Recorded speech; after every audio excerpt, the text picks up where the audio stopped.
chozas indias golpeadas por el frío y los feudales.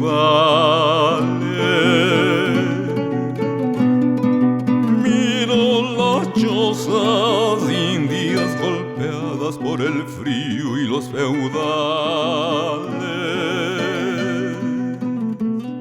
La tierra sometida.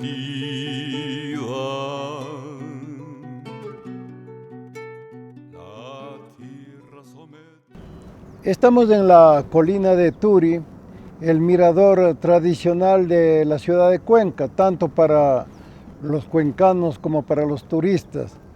Este ha sido siempre uno de los sitios más queridos por nosotros los cuencanos. En mi niñez lo visitaba con frecuencia.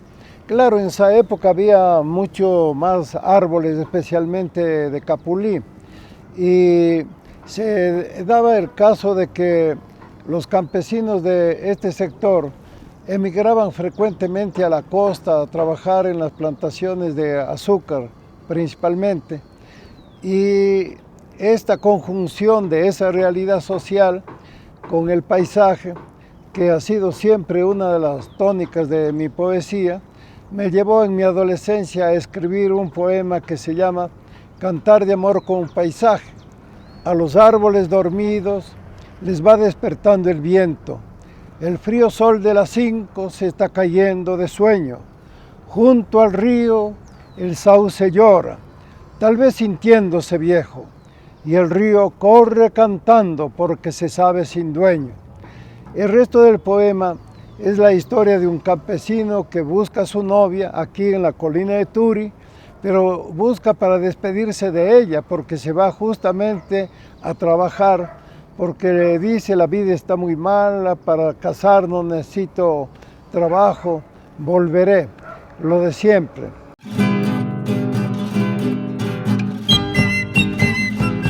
Primer libro de poesía, La flor y el fusil. Desde el mismo título puede advertirse mi apego a lo ecológico, en este caso la flor como símbolo de la naturaleza y el fusil como símbolo de rebeldía, de no satisfacción frente a lo establecido. Digo, nací en medio de sauces y de ríos, al pie del capulí, vine a esta sombra para amar. Yo soy en realidad autodidacta. Hice en mi ciudad, en Cuenca, la escuela primaria, un plantel fiscal laico, la escuela Luis Cordero, en donde debuté como periodista porque con un compañero y primo mío hicimos un periódico manuscrito cuando estábamos en el 5º grado. Luego pasé al Colegio Benigno Malo, que es el plantel fiscal más conocido de la ciudad de Cuenca, conocido también por sus rebeldías, por su espíritu altivo. En ese colegio en realidad estuve 3 años. Finalizar el 3er año, dirigí una revista estudiantil que normalmente la dirigía un alumno de 6º año, pero el rector, un escritor cuencano muy destacado, él, Alfonso Cuesta y Cuesta, me nombró a mí director de la revista Antorcha. Y es en la revista Antorcha donde en realidad llevo a cabo las primeras publicaciones. Simultáneamente salió en la revista algunos cuentos, artículos periodísticos, mis primeros poemas. Y así toda mi poesía, al menos inicial, tiene toques nostálgicos y paisajísticos de esta Cuenca mía, de esta morlaquía en la que siempre estuve inmerso en su suerte, en su destino. Recuerdo pues cuando editó La flor y el fusil, uno de sus poemarios que alcanzó mucha fama, que fue muy leído, y yo tuve el placer, digamos, por así decirlo, pues de asistir a una de sus recitales, en donde con esa muy buena desenvoltura que tiene, esa facultad que tiene para recitar, para leer sus poemas, pues era realmente impactante. Y luego pues hemos tenido muchos contactos con Jaime ya a nivel literario. varios encuentros literarios en Loja, en Quito, en Ambato, en algunas otras ciudades, en donde Jaime, por supuesto, era una figura no solamente como un dirigente político, como un investigador social, sino como un escritor.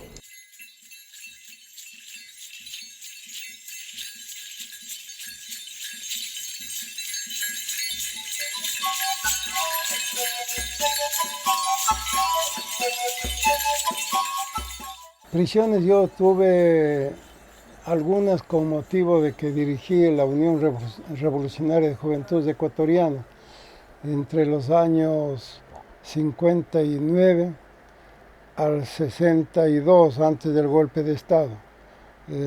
Yo vivía en Guayaquil.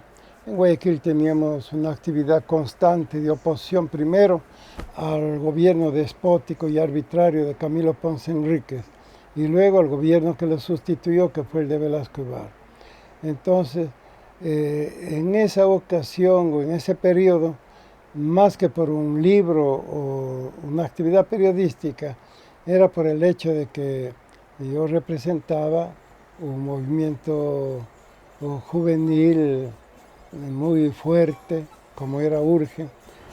En noviembre de 1961, aquí en Guayaquil fuimos detenidos varios dirigentes del entonces Movimiento Unión Revolucionaria de Juventudes Ecuatorianas.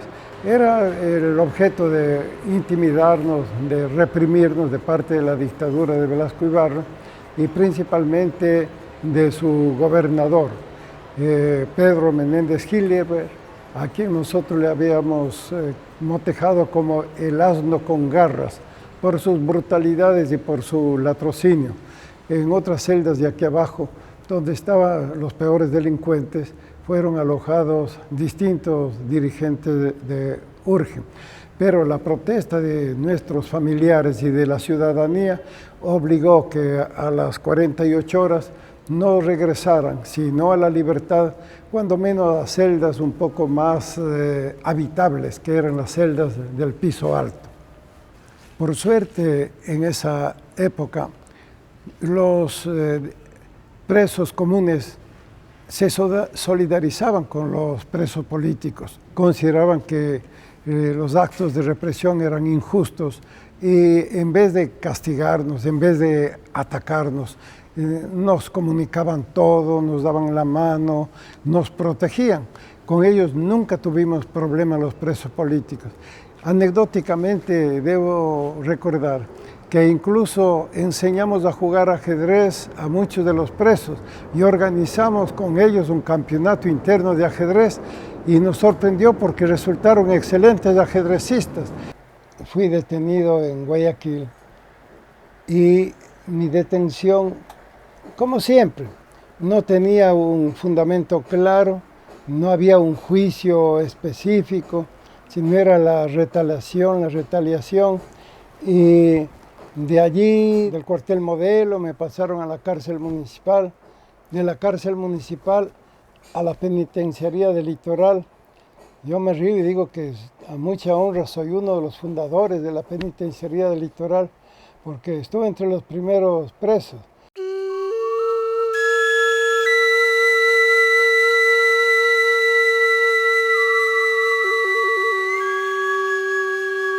Chuyún está situado en el Cantón Tambo, provincia de Cañar. Esto ha sido en parte la historia que ha contribuido al desarrollo de mi mentalidad como luchador social, pero también como escritor preocupado de la investigación de la vida de nuestros indígenas, de nuestros campesinos. También ha sido parte de mis inspiraciones literarias, si cabe el término, porque varias veces en mi poesía me he referido a Chuyún.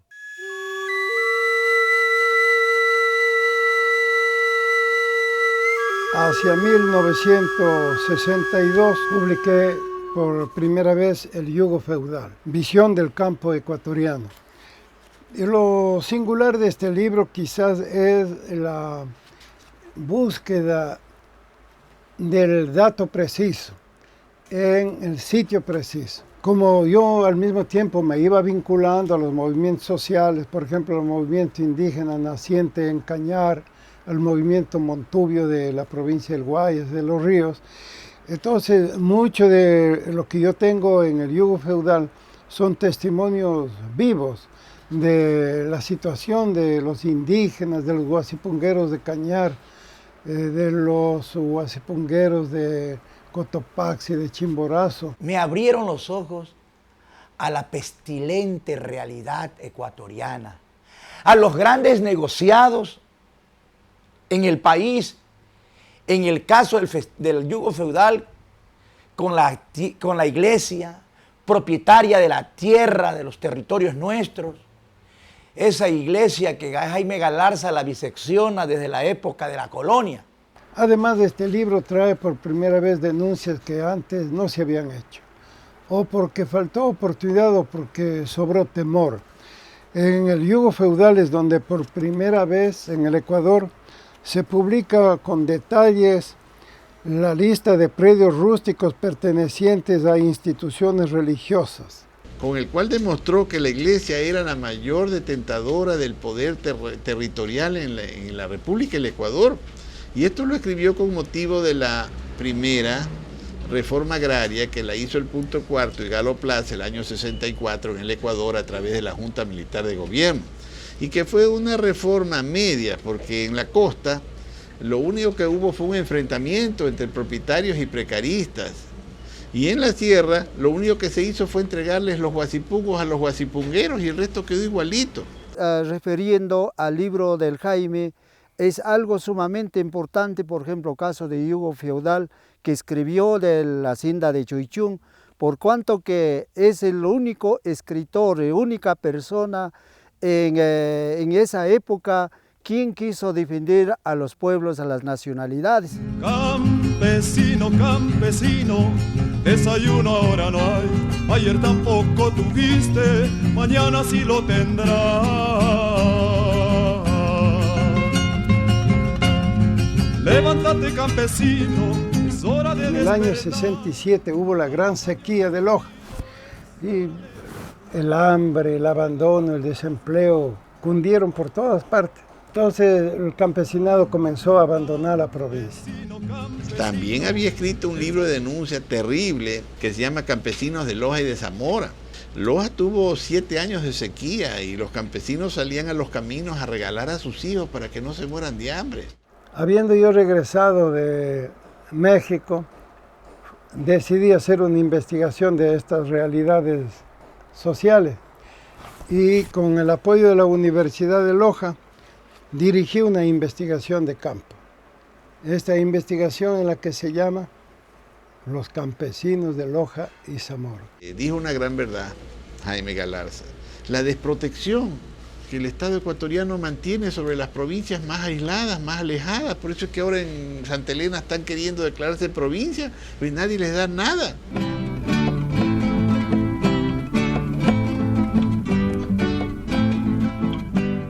Es un libro, El aire del hombre, que tiene mucho de vivencias personales, pero al mismo tiempo esta línea constante de rebeldía, de rebelión contra los sistemas de injusticia.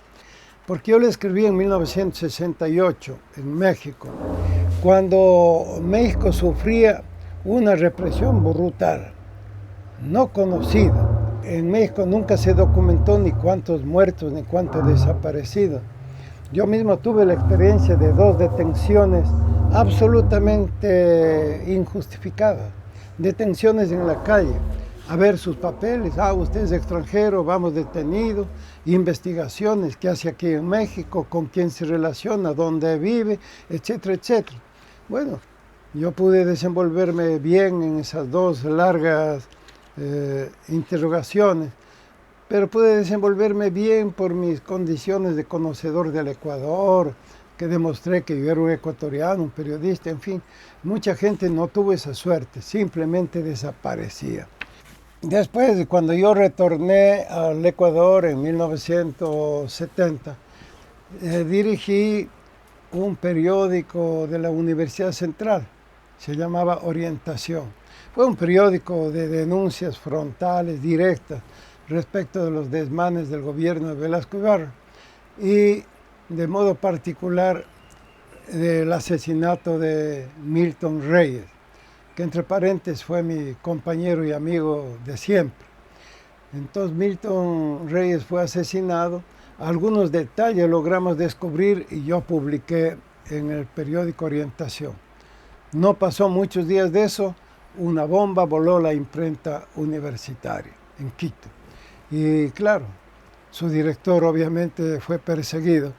Y desde entonces hube de vivir una situación de amenaza constante hasta que en la clandestinidad me di maneras de investigar a través de amigos, de familiares, recopilar datos, documentos, hacer entrevistas clandestinas a muchos personajes, viajar de incógnito de un lado a otro para producir el libro El festín del petróleo.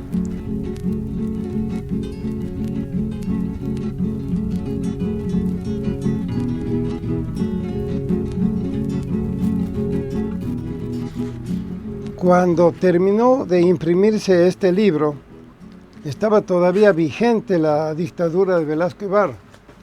Y yo lo iba a lanzar en plena dictadura, pero en eso se cayó el gobierno, subió el gobierno de Rodríguez Lara en esos mismos días. Y entonces, con un poco más de libertad al comienzo, se lanzó este libro a la circulación. Todos los nombres allí estaban, aquellos que habían festinado no solamente la dignidad nacional, no solamente nuestra soberanía, no solamente nuestra riqueza, sino nuestra bondad, nuestra buena fe.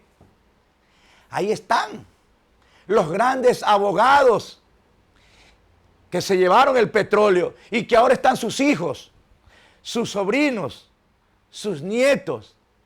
Al margen de la hermandad, digo yo, al margen de la hermandad, creo que Jaime ha contribuido positivamente para el desarrollo del país en cuanto a la defensa de los recursos naturales, de hacer conocer quiénes son los que se han enriquecido del petróleo, de las fuentes naturales como son el petróleo, y esa defensa de las riquezas naturales yo creo que sí debe ser reconocida por el país en el nombre de Jaime Galarza.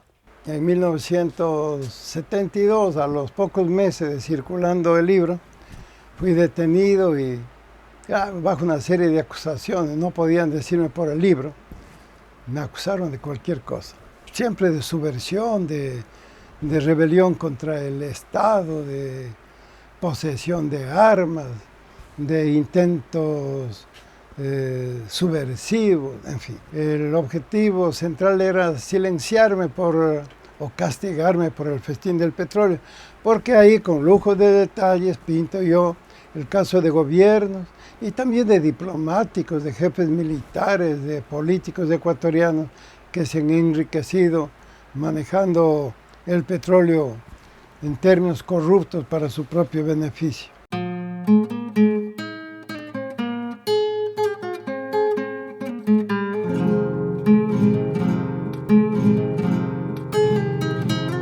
¿Por qué no vuelves al frente de tus rudos capitanes?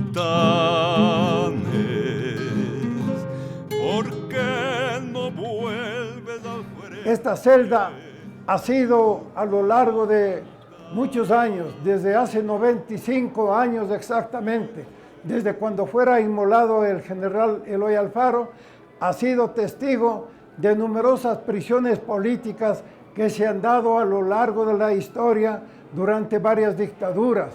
Cabalmente, como producto de lucha contra dictaduras que ha habido en el Ecuador, a mí mismo me ha tocado experimentar lo que es el penal García Moreno en dos ocasiones. En 1966, durante algunos meses, hasta la caída de la dictadura de Castro Gijón, estuve detenido aquí en la Serie E, junto con unos 50 ecuatorianos aproximadamente. El día que cayó la dictadura, ese día salimos en libertad.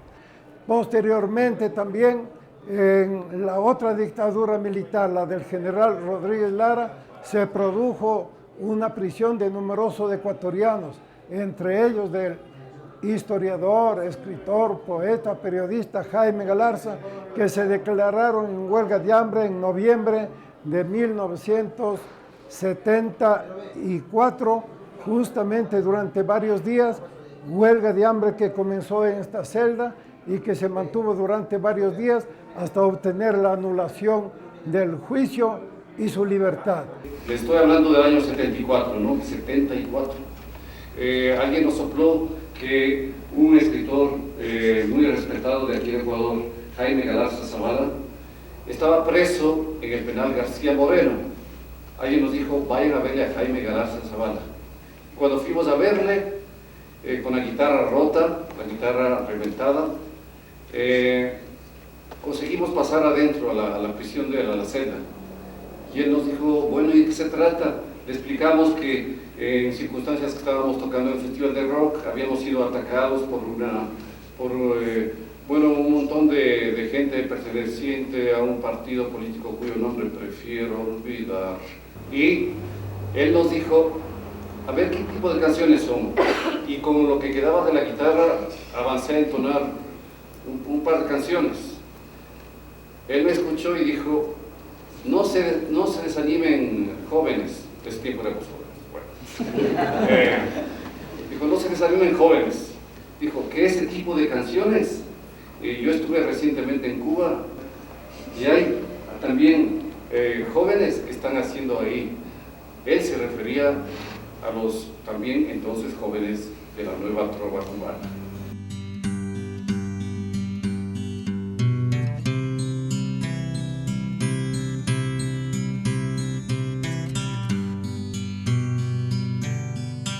Porque se encontraba Jaime Galarza en el penal García Moreno, cuando se abre la puerta y entra esa figura grande, humana, caudalosa, de 2 metros y su resplandeciente barba, Julio Cortázar, en el penal García Moreno. Entonces el gesto de Cortázar sacudió indudablemente al país informado, que no es todo, pero produjo impacto. Y más todavía cuando poco después, por gestión de él mismo y de su compañera Eugenia Carvelis, se lanzó a la circulación mundial una carta firmada por Julio Cortázar, Gabriel García Márquez, Miguel Ángel Asturias, Mario Vargas Llosa, Jean-Paul Sartre, Simón de Beauvoir, Regis Debray y otros, pidiendo la libertad de Jaime Galarza. En la carta decían Jaime Galarza, el autor del libro El festín del petróleo, que muestra con abundante documentación y datos los peligros que se ciernen sobre el Ecuador frente a las tentativas extranjeras para monopolizar la inmensa riqueza del país. Jaime Galarza tiene que continuar libre su destacada labor. Bueno, dice Jaime, al menos lo que me ocurrió es que me cambiaran de celda a una más cómoda. Y creo que en ese momento ya mi vida corría menos peligro. Este es el Jaime Galarza que nos ha dado grandes documentos sobre nuestra historia, sobre la historia de un país totalmente desconocida. Pero el gobierno seguía sordo a las exigencias de un lado y de otro de que se me pusiera en libertad. Incluso el expresidente Otto Arosemena, que había sido muy cuestionado en mi libro, se aprovechó de mi prisión para lanzar una obra de él que se llama Infamia y Verdad. Entonces ahí defendía su política petrolera y a la vez atacaba el libro El festín del petróleo. Tal vez creyó que yo estaba inerme, que no podía responderle, pero por suerte la soledad de la prisión me dio tiempo para contestarle. Jaime Galarza le respondió desde el penal García Moreno con otro libro revelador titulado Piratas en el Golfo, que es más bien el desnudar todo aquello que aconteció en el caso Ada. Y este libro demuestra documentadamente, paso por paso, cómo se festinó las leyes, los procedimientos para entregar el Golfo de Guayaquil a una banda de piratas extranjeros, de piratas norteamericanos, a título de compañía ADA, que era un consorcio que no existía, era simplemente de especuladores.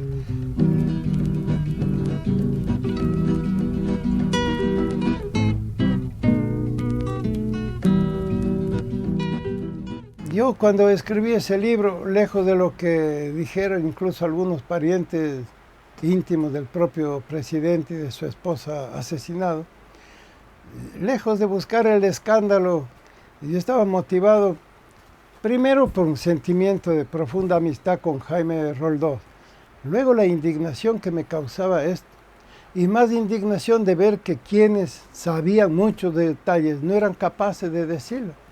Entonces yo dije, bueno, yo soy escritor, mi palabra tiene alguna credibilidad, voy a investigar eso, y cuando investigué lancé esta cosa. Nunca he conocido un libro tan sincero, tan demostrativo de un problema que pudo haber sido una conspiración, porque habla con nombres y apellidos de la cantidad de testigos que murieron durante los días inmediatos a la muerte de Roldós, la cantidad de vacíos que quedaron en muchas cosas. Entonces, ese libro es absolutamente fundamental en la historia ecuatoriana.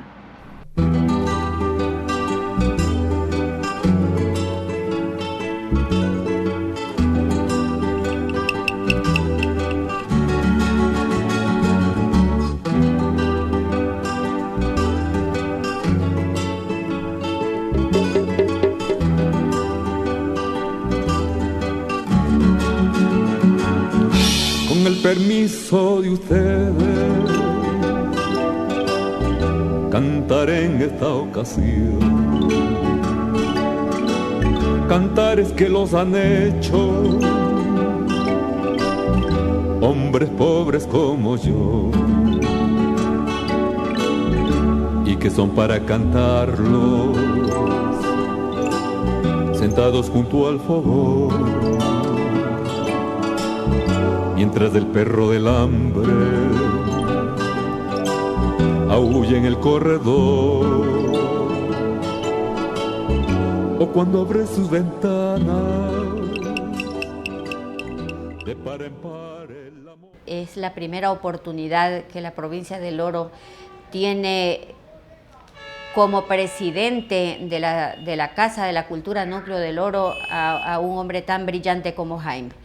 Realmente porque él es un referente nacional, no es un referente local, es un referente de lucha nacional.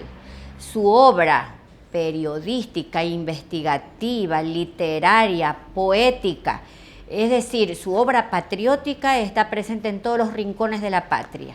Vine hace 14 años ya, más bien para realizar alguna labor de carácter ecológico por encargo de Fundación Natura, y me fui quedando de a poco hasta que hace 3 años asumí la presidencia del núcleo de la Casa de la Cultura aquí en El Oro, y me tiene ocupado en el desarrollo de diversas actividades.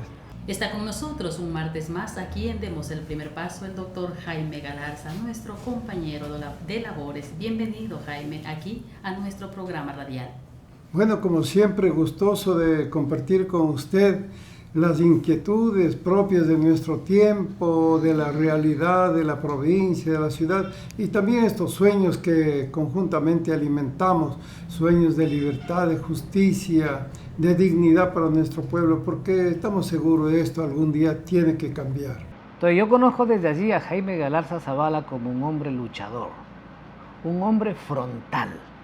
Frontal, que es una cosa que aquí no hay, aquí hay mucha gente grosera, pero hay muy poca gente frontal. Toda su actividad política y especialmente su actividad literaria me suscitaba mucha admiración.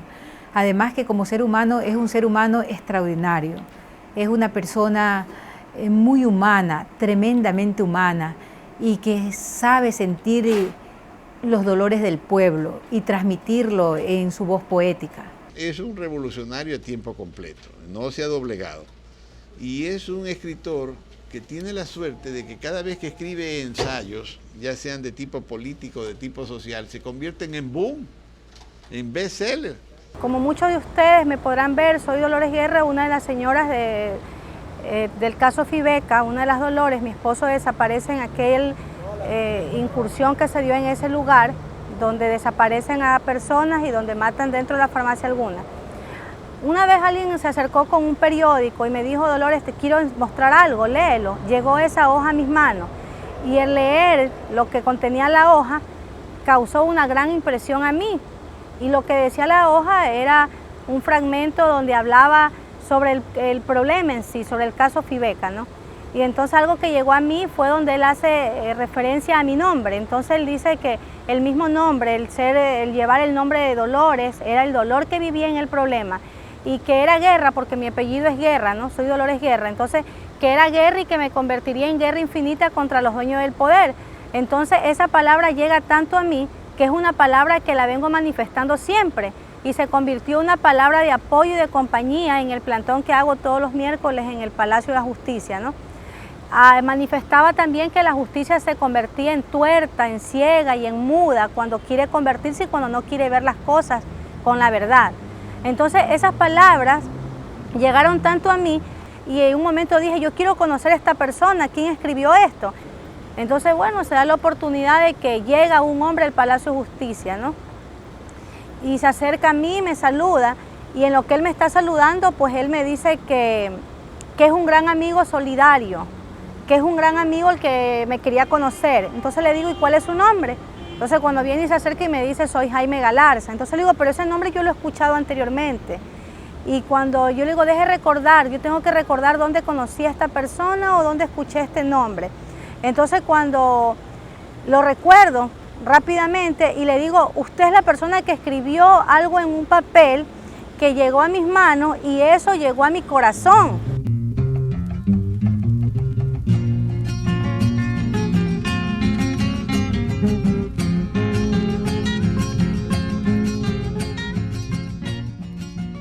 Por lo demás, con todas las circunstancias que hemos vivido, persecuciones, destierros, pero en fin, como yo he estado siempre de acuerdo con los ideales del por qué le voy a explicar. Porque yo le conocí a Jaime en sus años mozos, un hombre sincero, un hombre tranquilo, un hombre que amaba la libertad y que deseaba el bien para la humanidad. Y eso también me llenó a mí, ¿no? Y yo estaba completamente de acuerdo y así hemos vivido con tanta dificultad, con tanto corre, pero aquí estamos afrontando todo. Que crezcas tú y nazcan otros que hacen falta nuevas manos para agarrarnos muy fuerte y así andar como hermanos.